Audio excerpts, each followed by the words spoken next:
अस्सलाम वालेकुम दोस्तों। मैं आपको अपने YouTube के चैनल में खुश आमदीद करता हूँ। तो आज की हमारी कहानी का उन्वान है धोखे का अंजाम। एक दफ़ा का जिक्र है कि एक खरगोश अपने घर में से निकला। जब वो वापस आया चर के तो उसने देखा कि उसके घर में एक न्योल बैठा हुआ है। तो उसने कहा कि न्योल मियाँ, ये तो मेरा घर है, तुम यहाँ पे क्या कर रहे हो?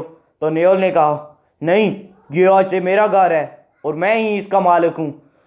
तो खरगोश ने कहा, नहीं नहीं, ये मेरा घर है।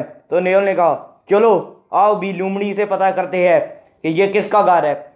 इसके बाद वो लूमड़ी के पास चले गए। लूमड़ी के पास जाके उन्होंने अपनी अपनी फरियाद बताई। तो लूमड़ी ने कहा कि मैं थोड़ा कम सुनती हूँ, तुम मेरे पास आके मुझको बताओ कि क्या मसला है। तो वो इतने लालची हो चुके थे घर के पीछे कि वो उन्होंने ना आओ देखा और ना ताऊ देखा और लूमड़ी के पास चले गए। तो लूमड़ी ने एक जंप लगाया और उन पर चपट पड़ी, लेकिन खरगोश तेज़ रफ्तारी की वजह से दौड़ गया और न्योल दौड़ ना सका। तो लूमड़ी ने जाके न्योल पर हमला किया और उसे खा गई।